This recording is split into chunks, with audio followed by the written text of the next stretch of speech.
Good morning, ladies and gentlemen. Eddie Marcus here again. This morning I noticed that the media is talking about Governor Abbott from Texas and Governor DeSantis, I believe, from Florida, picking migrants from their borders to New York and other places in the state. They are saying that they have been having to deal with this for quite some time, and it's causing extraordinary burden on them, and they're not getting the right type of response that they would like to have from the rest of the country. And I'm sure that the citizens of Texas and Florida and any place else where the migrants are just coming in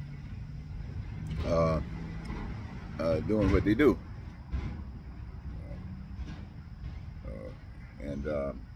So it can be kind of strange and rough sometimes when you have to deal with these kinds of situations, especially if it's thrust upon you. Now I hear New York has taken in over 6,000 and so on and so forth. I don't know about other locations.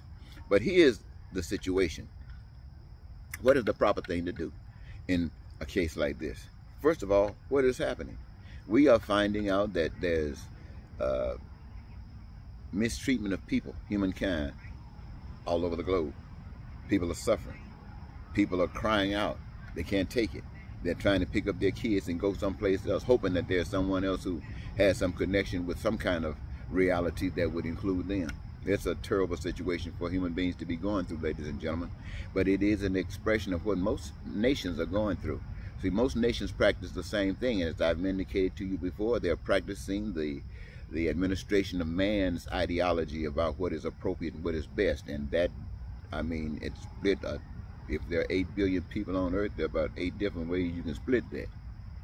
And none of those individual ways, though they might work for most of the people, will never work for every one of the people. Because there's one trend of thought that would do that, and that is the thought of love. That is the thought of compassion. That is the thought of understanding what it takes to do that.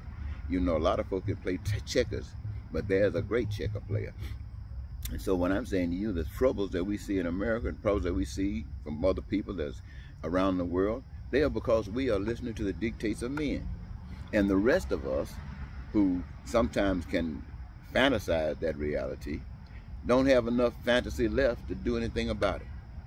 Now, what would God do in a situation like this? I don't know what God would do. What would righteousness do? I do know what righteousness would do. Righteousness would do the right thing. Wherever righteousness is on this earth, whatever country is filled with an understanding of righteousness, if righteousness flows through them, they will know what to do. And that what they would say is that we got to bring peace to the human race. Not just to America, we got to bring peace to the human race. We have to bring peace to the human race. That means we got to do 2 things. One thing we got to do is make those get somehow for those who are trying to be God to realize that they are not God. As you see the guy in China is doing right now, who wants to conquer the world and tie it together with their technological advances. I'm still remembering that the stuff we used to buy from China, we bought it because it was cheap and it didn't last but a half hour. And so while China has mastered a lot of things, and I'm not trying to take anything away from them. In fact, I'm holding them up because every good thing that they do is a gift from the maker, from God. But this connection to the world, that's a great thing.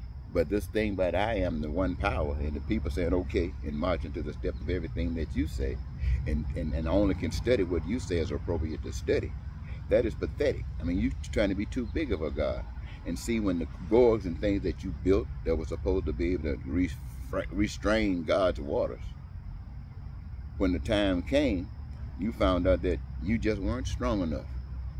And now, when you put people in places that you want to protect, high important people, you know where they live at. And the people who you don't consider that important, you know where they live at. And now these dams are broken and these people are being washed out. Everything they didn't own is washed out and destroyed. That lets you know that you're not God. World, you see that? You know how big China is. But you see China is not God. You know about the United States. You know how big it's been. You know the United States is not God. Look what Donald Trump is doing to the United States right now. Got the whole nation messed up with the same kind of lies that everybody else has been falling from grace because of lies, deception. But if you want to fix these problems, ladies and gentlemen, you're going to have to correct that. You're going to have to realize wherever you are, and this power of love will be generated from wherever it is, that all people are going to have to look out for one another. That the resources of the earth were not given to the man with the biggest hand, or the man who could go and amass the biggest group of people and say, well, we're going to wind this up and put a fence around it, it's going to be ours. No. It was not designed that way. It was designed that food and resources will be wherever they are, and people can use them according to what their needs are, based upon wherever they are and what's important to them. And having done as much as they possibly can, and there are things that they cannot do or get from where they're at. They can get it from wherever else it is, and they do that by trading. You do that by trading with your neighbors. Do that by loving one another and not trying to rip anybody off. This is an equal love. Me for you and all of y'all for me. Check that out, ladies and gentlemen. This is what I'm talking about. This is what love would tell the people in Mexico. You know, we're not going to try to house you. We're going to make it known to the world that you will be able to go back to your home. Mexico is a wonderful place. Mexico has some beauty that America will never see. And the people in Mexico will be able to do things that Americans can never do. So we need you Mexican people back in Mexico. With Hondurans, we need you back wherever you are. We need people back in China and Asia, wherever they've come from, running away. We need you back there to be a part of that great manifestation that needs to be representative of the power that you've come to know. And so, I believe that love would tell you that we're going to do as much as we possibly can, but in the meantime, the main thing we're going to do, we're going to deal back with these governments. And what is the number one thing? What is the number one thing that we always call as a problem? I heard on this morning they were sending some more armaments to Ukraine, and I think they said this amount would equal up to so many billions of dollars. So I asked myself, what amount of money are we willing to go to for military protection?